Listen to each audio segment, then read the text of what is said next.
Merhaba akrepler, Ekim ayı gökyüzü gündemine hoş geldiniz. Ekim ayına adım attığınızda gökyüzü sizlere özellikle bilinçaltı, ruhsal süreçler ve içsel dönüşüm temalarını öne çıkarıyor. Güneş ve Merkür Terazi burcunda sizleri biraz geri çekilmeye, hayatınızı derinlemesine sorgulamaya yönlendiriyor. Ancak Merkür ile Jüpiter arasındaki kara açı ikili ilişkilerde ve ortaklıklarda yanlış anlaşılmalara, abartılı sözlere ve gerçekçi olmayan beklentilere dikkat etmeniz gerektiğini söylüyor. Venüs ise Başak Burcu'nda Güney Ay düğümüyle kavuşumda sosyal çevre ve dostluklar alanında geçmişten gelen bir karmayı gündeme getiriyor. Belki eski bir arkadaşlık, bir grup ilişkisi ya da topluluk içindeki bir konu tekrar önünüze gelebilir. Kuzey Ay düğümü karşıtlığı ise sizleri aşk ve yaratıcılık alanında geleceğe doğru çağırıyor. Artık size hizmet etmeyen arkadaşlıkları geride bırakabilir, kalbinizi gerçekten besleyen alanlara yönelme zamanı. Mars ile burcunuzda bu ay size olağanüstü bir güç, tutku ve kararlılık veriyor. Hedeflerinize odaklanacak, krizleri yönetme gücünüzü ön plana çıkaracaksınız. Ancak öfke patlamalarına ve aşırı kontrol isteğine dikkat etmelisiniz. Jüpiter Yengeç burcunda inançlarınızı, hayat görüşünüzü ve geleceğe bakışınızı genişletiyor. Lilith'le yaptığı üçgenle özellikle tabuları yıkarak özgürleşmenizi sağlayacak. Belki de şimdiye kadar dile getirmeye cesaret edemediğiniz bir hakikati kabullenme zamanı olabilir. Satürn ve Neptün ise Balık burcunda kavuşumda aşk hayatınız ve yaratıcı yönlerinizde hayallerin sınavı enerjisini getiriyor. Artık kalbinizi kime açtığınızı, hangi projelere emek verdiğinizi gerçekçi bir gözle görmeniz gerekiyor. Ve Uranüs ile Plüto arasındaki güçlü üçgen ikili ilişkiler, evlilik ve ortaklıklar alanında köklü değişimleri destekliyor. Bazı bağlar bitebilir, bazıları ise çok daha derin bir dönüşümle güçlenebilir. Sevgili akrepler, Ekim ayı giriş enerjileri size şöyle sesleniyor. İçsel gücünüzü fark edin. Geçmişin dostluklarını geride bırakın ve kalbinizi gerçekten besleyen yollara yönelin. Bu ay sizler için bir yeniden doğuş zamanı. Ekim ayı giriş enerjileri bu şekildeydi. Şimdi şöyle bir Ekim ayının ilk yarısına bakalım. Özellikle sağlık, gündelik düzen, iş ortamı, bilinçaltı ve ilişkiler açısından yoğun görünüyor. Gökyüzünde ard arda oluşan tek kareler var. Merkür'ün burcunuza geçişi var ve Koç burcundaki dolunay var. Bunlar sizleri zihinsel ve bedensel anlamda önemli farkındalıklara davet ediyor olacak. 1 Ekim'de ayın başında hemen Yengeç'teki Jüpiter'le Oğlak'taki Ay karşı karşıya geliyor ve Terazi burcundaki Merkür de bu ikisine kare açı yapıyor. Güçlü bir tek karemiz var. Bu etki sizin için inançlar, iletişim ve bilinçaltı alanlarında bir baskı yaratıyor. Eğitim, yolculuklar veya hukuki meseleler gündeme gelebilir. Kendi içinizde çatışmalar yaşayabilir. Duygularınızı ifade etmekte zorlanabilirsiniz. Bu dönemde sabırsızca alınan kararlar sizi zor durumda bırakabilir. Biraz geri çekilip gözlem yapmak çok daha faydalı olacaktır. 4 Ekim'de Venüs Güney Ay düğümü kavuşumu var. Başak Burcu'nda kavuşacaklar. Sosyal çevre, dostluklar ve hedefler alanında geçmişten gelen bir ilişki veya dostluk meselesini gündeminize taşıyabilir. Arkadaşlık ilişkilerinde fazla eleştirel veya yargılayıcı olmaktan kaçının. Kiron da Koç burcundan devreye girmesiyle iş ortamınız, sağlık ve günlük düzeninizle ilgili eski bir kırılganlık açığa çıkabilir.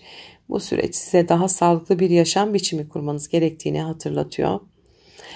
6 Ekim'de Merkür Akrep Burcu'na geçecek. Burcunuza geçişiyle zihinsel olarak güçleneceksiniz. Düşünceleriniz derinleşiyor, stratejik planlar yapabiliyor ve kendinizi çok daha güçlü bir şekilde ifade edebiliyorsunuz. Bu dönem aynı zamanda gizli bilgileri öğrenme, araştırma yapma, sır perdesini kaldırma zamanı olabilir. Sözleriniz etkili olacaktır. Bu yüzden ne söylediğinize dikkat edin. 7 Ekim'de Koç burcunda bir dolunay gerçekleşiyor. Ayın en dikkat çekici olayı. Bu dolunay sizin iş, sağlık ve gündelik düzen alanınızda gerçekleşiyor. Son 6 aydır devam eden bir iş projesi sonuçlanabilir. Bir sağlık süreci netleşebilir Ya da gündelik alışkanlıklarınızda büyük bir değişim yapabilirsiniz. İş ortamınızda bir dönemin kapanıp yenisinin başlaması söz konusu olabilir. Sağlık açısındansa bedeniniz size güçlü mesajlar verebilir. Bu mesajları dikkate almak önemli. 11 Ekim'de Venüs Başak Burcu'nda, Satürn ise Balık Burcu'nda olacak. Karşı karşıya geliverecekler. Bu etki sizler için aşk, çocuklar, sosyal çevre ve dostluklar üzerinden bir sınav getirecektir. Arkadaşlarınızla, ilişkilerinizde ya da aşk hayatınızda sorumluluk ve gerçekçilik testinden geçebilirsiniz. İlişkilerde beklentilerinizle gerçekler arasında denge kurmanız gerekecek. Aynı günlerde Yengeç'teki Jüpiter'in Koç'taki Kiron'a kare yapması inançlarınız ile iş yaşamınız arasında bir gerilim yaratabilir. İş ortamında kendinizi yeterince güçlü hissetmeyebilirsiniz. Ancak bu durum sizi daha fazla öğrenmeye ve uzmanlaşmaya yönlendirecek. 12 Ekim'de ise Ay İkizler Burcu'nda olacak ve Venüs Satürn karşıtlığına da kare açı yapıyor olacak. Elimizde yine bir tek kare açı kalıbı olacak. Bu etki güçlü, ortak finansal konular, borçlar, vergiler, krediler veya miras gibi konular üzerinden sıkıntı çıkaracak. Maddi konularda duygusal kararlar almak yerine gerçekçi bir bakış açısı geliştirmeniz şart bu dönemde. Ekim'in ilk yarısı sizin için güçlü farkındalıklarla dolu olacak. Koç dolunayı öyle gündelik hayatınızı ve sağlığınızı düzenlemeniz gerektiğini net bir şekilde ortaya koyacak. Venüs Satürn karşıtı ise aşk ve dostluklarda gerçek sınavları karşınıza çıkacak. Sizler için bu dönem hem zihinsel hem fiziksel olarak güçlenmek, kendinizi yeniden yapılandırmak adına çok önemli olacak. 14 Ekim'e baktığımızda gökyüzü sizi doğrudan merkeze alacak. Çünkü Venüs sizin burcunuza geçiyor ve tüm dikkatleri üzerinize çekiyorsunuz. Bu dönem hem kişisel cazibenizin hem de ilişkilerdeki etkinizin arttığı bir süreç olacak. Ancak Venüs'ün Koç burcundaki retro Neptün'e kurduğu karşıtlık, karşınızdaki kişilerle olan bağlarda yanılsama, hayal kırıklığı ya da belirsizlik yaratabilir. Partnerliklerde net sınırlar çizmek ve gerçeklerle yüzleşmek bu dönemin en önemli sınavı olacak. Ay ve Jüpiter Yengeç Burcu'nda kavuşuyor aynı gün. Kariyer ve toplumsal statü alanınızı parlatıyor. Ön plana çıkmak, adınızdan söz ettirmek, başarı elde etmek için fırsatlar kapınızı çalabilir. Ancak Terazi burcundaki Güneş Kiron'a da bir kare açı yapıyor. Bu başarı sürecinde partnerlik ya da ortaklık kaynaklı yaralarında gündeme geleceğini söylüyor.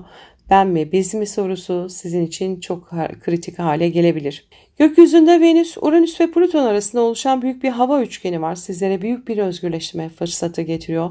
İlişkiler, yaratıcılık, hayatı paylaşma ve kendi gücünüzü ortaya koyma alanlarında yepyeni bir döneme giriyorsunuz. Plüton'un durağanlığı atacağınız adımların kalıcı olacağını gösteriyor. Ve Venüs-Neptün karşıtlığı bu üçgene eklendiğine ortaya da bir uçurtma açı kalıbı çıkıyor. Hayal ettiğiniz ilişkiler ve gerçek bağlar arasındaki farkı görmekten korkmayın diyor. İllüzyon dağıldığında sizi çok daha sağlam ve güçlü bir birliktelik bekliyor olacak. 14 Ekim hem ilişkiler hem kişisel yolculuğunuzda çok önemli bir dönüm noktası. Gökyüzü sizlere diyor ki gerçeklerle yüzleş. Kendi gücünü ortaya koy ve dengeni bul. Sevgili akrepler, Ekim ayının ikinci yarısı gökyüzü sizlere hem kişisel hayatınızda hem de ilişkilerinizde çok güçlü bir dönüşüm süreci getiriyor. Bu dönem kendi gücünüzü fark edip hayatınızı yeniden yapılandırmanız için oldukça kritik bir zaman olacak. 17 Ekim'de Terazi burcundaki Güneş'le Kiron karşıtlık yapacak. Yengeç'teki Jüpiter de devreye girecek. Hepsine kare yapacak. Elimizde güçlü bir tek kare açı kalıbı oluşacak. Sizler için bu etki iş, sağlık alanında geçmiş yaraları gündeme getirebilir. Günlük düzeniniz, sorumluluklarınız ve inançlarınız arasında bir sıkışma yaşayabilirsiniz. Bu süreç hem iş hayatınızda hem de bedensel sağlığınızda yeni bir denge kurmanız gerektiğini hatırlatıyor. 20 Ekim'de Merkür ve Mars burcunuzda kavuşuyor. Bu sizlere çok büyük bir zihinsel güç ve mücadele azmi getiriyor. Fikirleriniz keskin, sözleriniz etkili, kararlarınız net olacak. Ancak öfkenizi kelimelere çok kolay dökebilirsiniz. Bu yüzden iletişimde kırıcı olmamaya özen gösterin. Bugünlerde atacağınız adımlar uzun vadeli etkiler bırakacaktır. 21 Ekim'de Terazi burcunda bir yeni ayımız var. Bu yeni ay sizin bilinçaltınız ve ruhsal alanınızı aydınlatıyor 12. evinizde. İç dünyanızda yeni farkındalıklar, spiritüel açılımlar veya kadersel yönelimler mümkün. Ayrıca Merkür Mars da ay düğümleriyle uyumlu açıda bu esnada. Bu da farkındalıkların kader yolunuzda büyük bir rol oynayacağını gösteriyor. 23 Ekim'de Güneş sizin burcunuza geçiyor. Artık sahne sizde. Önümüzdeki bir ay boyunca dikkatler üzerinizde olacak. Doğum gününüz kutlu olsun. Kendi hedefleriniz, görünümünüz ve kişisel kararlarınız öne çıkacak. Yenilenme, dönüşüm ve güçlenme dönemi başlıyor. 24 Ekim'de burcunuzdaki Güneş durağan konumdaki Plüto ile kare açı yapacak. Aile hayatınızda, köklerinizde veya ev konularında güçlü çekişmeleri gündeme getirebilir. Ancak aynı gün Merkür, Mars, Lilith, Jüpiter ve Satürn'ün oluşturduğu büyük bir su üçgeni var. Size muazzam bir şifa ve güç sağlayacak. Hem ilişkilerinizde hem de kariyer alanınızda krizlerden doğan fırsatlarla karşılaşabilirsiniz. 25 Ekim'de ay düğümleriyle ay arasında bir tek kare açı kalıbı oluşuyor. Bu etki günlük düzeniniz, sağlığınız ve ruhsal yönelimleriniz arasında gerilim yaratabilir. Burada önemli olan geçmişe takılı kalmak yerine geleceğe doğru adım atabilmektir. 29 Ekim'de Merkür Yay burcuna geçiyor ve Uranüs'te karşıtlık yapıyor. Bu etki finansal alanınızda ani gelişmelere işaret ediyor. Geliriniz, harcamalarınız ya da eşinizin maddi durumu hakkında sürpriz haberler alabilirsiniz. Aynı gün Güneş ile Ay arasındaki kare içinizde duygusal huzursuzluk yaratabilir. Duygularınızla mantığınız arasında bir denge kurmaya çalışmalısınız. Sevgili akrepler, Ekim ayı zor bir ay. Bu dönem sizlere şunu söylüyor: kendi gücünüzü sahiplenmeye ve hayatınızda derin bir dönüşüm yapmaya başlayabilirsiniz. Tam bunun zamanı.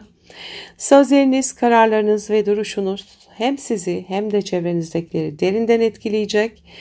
Krizleri korkuyla değil bilinçle karşıladığınızda yepyeni bir benliğe doğru adım atacaksınız. Mutlu, huzurlu bir ay geçirmenizi dilerim. Sevgiyle kalın.